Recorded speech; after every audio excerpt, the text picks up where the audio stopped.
Okay, so today I'm going to be counting down my top 10 favourite Stephen King books.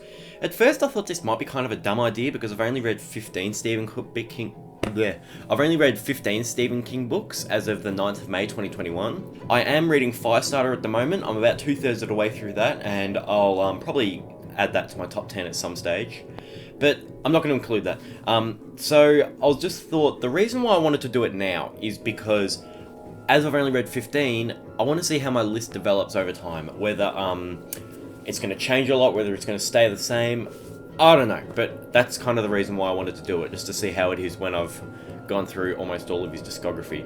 And be warned, because there are about 3 of the 5 books that aren't going to be included onto this list are some real fan favorites. So, you know, when you disagree with someone, like, you know, especially on the internet, they can get a little bit angry.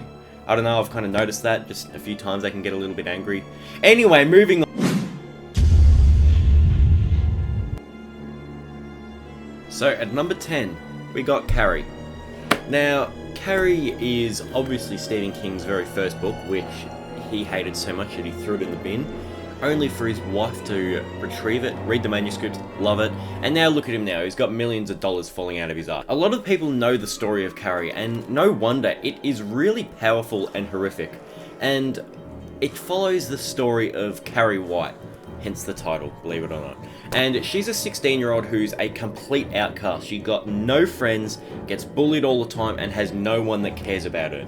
Not even her mother, who is a crazily religious person, and she believes that anything but praying to God is a sin. And if she sees Carrie doing anything, like literally anything, she locks her up in this small cupboard for hours upon hours on end. Even when she has her first period, she just slaps her and locks her up and doesn't feed her, and yeah, life is pretty dreadful for Carrie. But there's something about Carrie that people have no idea about. She's telekinetic, so she can move things with the power of her mind. But that side of the story is kind of like thrown away for a little bit. For a good part of the novel, it focuses around a boyfriend and a girlfriend. The boyfriend's named Tommy Ross, and the girl is named Sue Snell. Sue is one of the ones who is often picked on Carrie, not to the extent of other people, but she has nonetheless, and she feels really guilty about it. So she asks her boyfriend, Tommy Ross, a fairly popular guy at the school, to take Carrie to the prom, and he, although a little bit reluctant at first, agrees. But unfortunately, some of Carrie's major bullies have other ideas for senior prom night, and her telekinesis gets involved, and I'll just leave it at that for the story. But it's very raw, very in your face. It's one that really, really disturbed me. It bothered me because of the bullying realism and how some people actually don't have kind and caring parents. So yeah, it left me quite shocked, but it was incredible. It's a very short book, it's a quick read. As you can see, it's very thin, but if you want something quick and easy to read, look no further.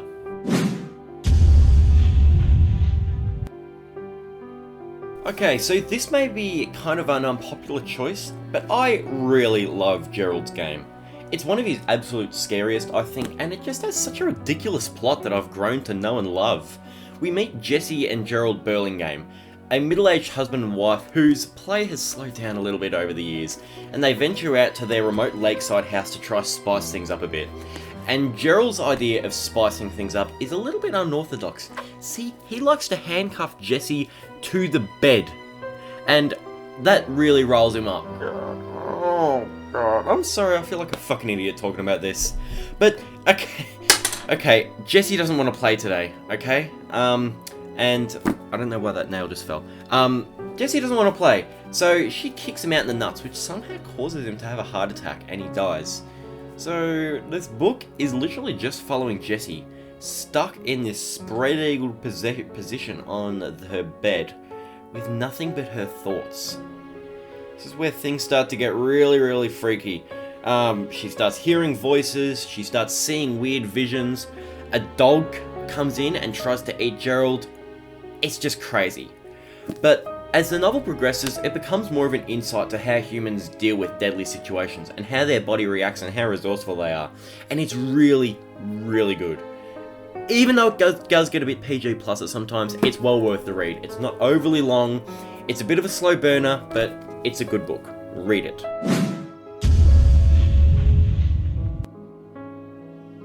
At number 8, we have Misery, which is a very similar book to Gerald's Game. However, I thought that this one was slightly better. Both our protagonists are people who are basically trapped in one room for the entirety of the novel. And this one is about an author named Paul Sheldon who writes romance novels, and he is a big author. And he's written a series of books about Misery Chastain, the Misery novels, a fictional character in his biggest romance series. But Paul is sick of writing Misery novels, and he wants to start something different. So he decides to end the last Misery novel with Misery dying during childbirth. And by the time he's sent his manuscript for the last Misery novel out and gotten it published, he's just finished up the manuscript for another novel which is anything but misery and romantic. And on the way home from the lodge that he stays at when writing, he gets into a severe car accident. One that nearly kills him, but a former nurse saves him. She takes him home and nurses him for a long time, and he would be stone cold dead if the nurse, whose name is Annie Wilkes, didn't come and save him. But unfortunately, Annie is a huge fan of Paul's work with Misery, and when she realizes that Paul has killed Misery to start something new, she is not happy. And I mean really not happy. She has a real psychotic side to her, and she basically holds him captive and forces him to write more Misery books or else things will get gritty. And even though he does write more Misery novels for her, things still get gritty. And it just turns into a real whirlpool of terror. The book makes you feel trapped in that small bedroom with Paul. You feel like the walls are closing in on you, and the detailed descriptions that Stephen King gives in this book. Oh, jeez. So, as good as Gerald's Game was, Misery has that edge to me due to how horribly helpless Paul is, and the fact that he tries so hard to keep Annie happy, but sometimes he just can't.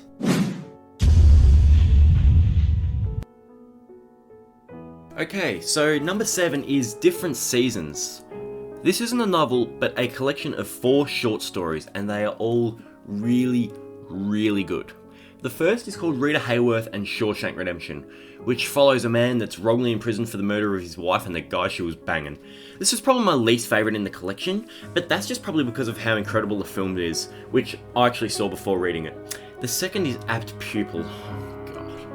Apt Pupil is about a 13-year-old student who is extremely smart across all subjects. And then he realises that a Nazi is in hiding in his neighbourhood. He then tries savagely to make a deal with the old man. If you don't tell me about what you did in the war, I'll turn you into the police. And he learns about what happened, he becomes obsessed with it, loses focus on his schoolwork, and he starts to think what the Nazis did were okay.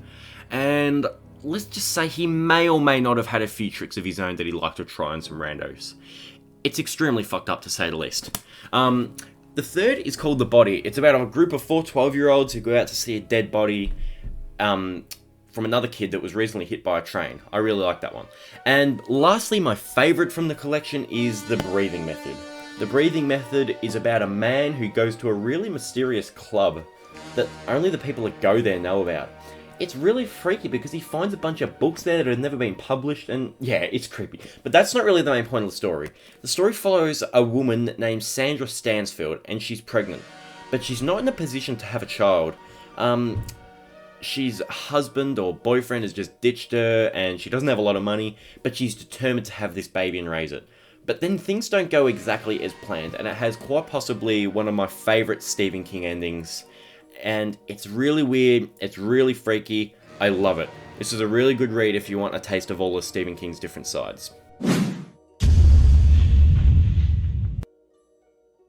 Okay, now, Later is at number 6. This was only released a couple of months ago at the time of making this, and it's instantly become a classic for me. It's about this child named Jamie Conklin, and it can communicate with the recently deceased. So from what I can gather, it's a bit like The Sixth Sense, even though I haven't seen the movie yet, I'm watching it tonight. But anyway, the use of this gift can be extremely useful or extremely harmful. This is a child who only has a mum who is bisexual, and she's in a relationship with a New York detective. And it eventually comes to the point where this detective gets Jamie to help her find this criminal who's recently killed himself, but he's planted a bomb somewhere.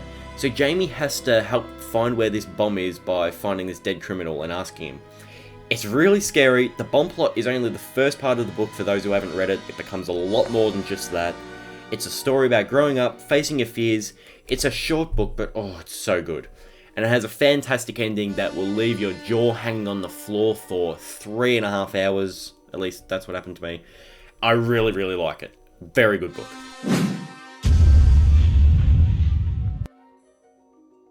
Number 5, The Dead Zone. I'm probably going to gush about this one a little bit too much, but it's one of his absolute best. It is a horror story, but not in the same sense as you might expect. It's truly a romantic tragedy. And I'm not the kind of person that likes their romantic shit in their books and movies, but it's so well implemented here. It's about a man named John Smith, and he's a young man, an English teacher with his whole life ahead of him, and he's engaged to a woman named Sarah Bracknell, who is also a teacher at the same school. But after one night, with extreme luck with the Wheel of Fortune, like freakily extreme luck, Johnny catches a taxi home, but the driver isn't watching what he's doing and he runs straight into a massive truck. The taxi driver dies, but Johnny miraculously survives, but he's in a coma. And he's in that coma for 4.5 years before awaking. And yeah, some of his most enjoyable and active years of his life have been taken away from him. It's really, really devastating. But he has a strange supernatural gift / curse, which allows him to see a person's future or past when he touches them. And eventually his gift is realised, and people are clamouring for him to see whether they're going to die soon or, that kind of shit, just to solve their problems. But this gift / curse may need to be used in the most dire situations. One where everything is laid onto his shoulders, and it turns into a real melancholic thriller. It's one of his most depressing novels, but I love it so much. God, it's so good. Read it now.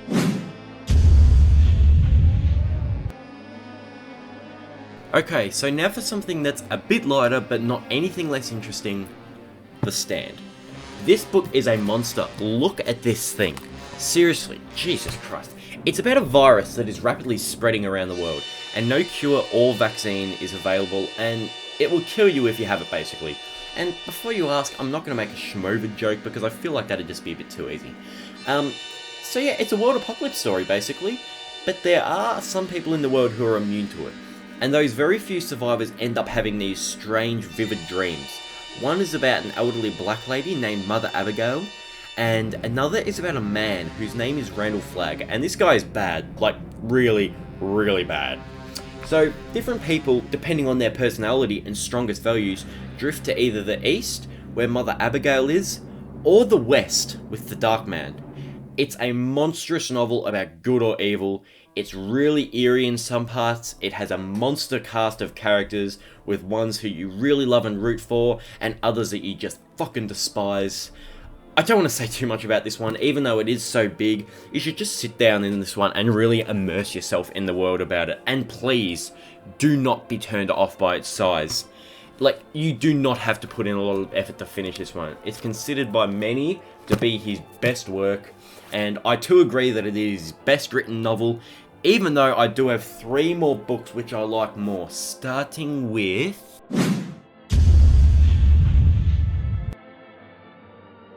Of course this book was going to be on the list. Pet Sematary is probably Stephen King's darkest story, and anytime a happy moment happens in this book, it is cancelled out by something a whole lot darker and sadder. This is not an easy book to read. It's about the Creed family who moved to the countryside of Ludlow to live a quieter life and spend more time together as a family. You have Lewis and Rachel, who are the parents of Ellie, who is a young girl who's only just started at school, and little baby Gage, who's more of a toddler. He's 2 years old. That was a really stupid fight. I don't know why that kind of just come out. And then there's also Church the cat. They meet their neighbour Judd Crandall and his wife Norma, who are really nice but slightly eccentric people. So yeah, it's a book that honestly starts off pretty happy, but when Judd decides to show the Creeds the pet cemetery, which is out in the forest in the Creeds' backyard, shit starts going wrong. Church gets hit by a truck while Lewis is the only one home, and Judd takes Lewis up to the pet cemetery, but then says, fuck it, let's walk another 45 minutes or so and bury him at the old ancient Indian Micmac burial grounds. Why, you may ask? Well, it's because the Micmac grounds have a certain charm to them that makes you want to keep going back. I'm not going to keep speaking because I don't want to ruin the experience for you, but it's the only book where I've been reading and I've actually had to contemplate whether I should continue reading because of how terrible it is. But I love it a lot, and it's my 3rd favourite book of his. give it a read if you can handle it.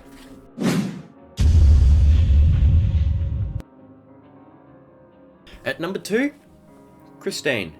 Now, I'll be honest, I had to think for a while as my two favourites are almost equal, but I'll get to that later. We're going to talk about Christine. This is another one that can be quite sad and relatable at sometimes. And it can also be not sad and relatable. It follows Dennis Gilder, a fairly popular kid at his high school who is friends with Arnie Cunningham, a kid who is not so popular at high school. He gets picked on a lot and that kind of shit. When Arnie and Dennis are out one afternoon, Arnie spots an old shitty 58 Plymouth Fury. Arnie's really excited about the car and he wants her. He buys her off this dirty old bastard named Roland LeBay, who has named her Christine. But the car is no normal car. She's literally a character in this monster of a book that, again, is really, really quick and easy to read. Arnie buys Christine and becomes obsessed with her and slowly but surely falls into a descent of madness. It's really scary. The plot sounds dumb, but it's incredibly well made. One of his more underrated books too. I feel like most people think of Christine, oh yeah, that's his killer car story, but people don't seem to look into how great of a book this actually is. I really, really like this book. Absolutely read it. And again, don't be turned off by the sheer size of it. It goes by so quick.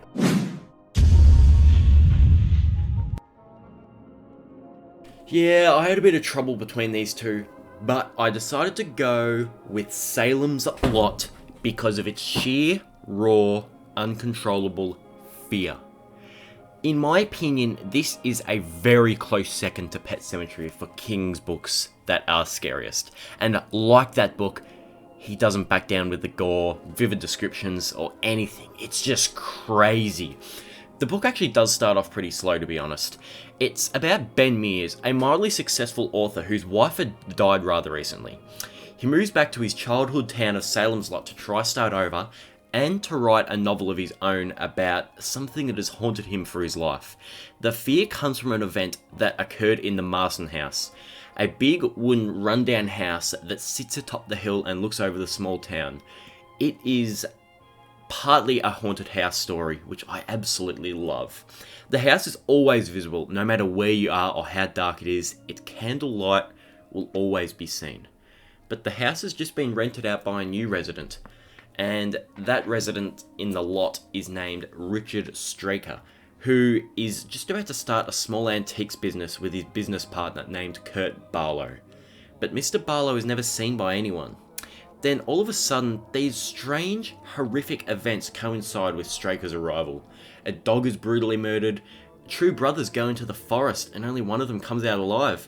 And then at the town dump at 9 o'clock at night, a really tall, pale-skinned man with red eyes and long fingernails attacks the guy that was working night shift there. And this all leads back to the Marston house. This haunted house is actually owned by a vampire and his human servant. And each night, the population drops bit by bit by bit. And it's all at the hands of this terrifying motherfucker, known as Mr. Barlow. Although the ideas of vampires may seem stale and too predictable, it is written in a way that makes the vampires seem real and scary, and not a source of old 16-year-old girl wet dreams. This book has it all.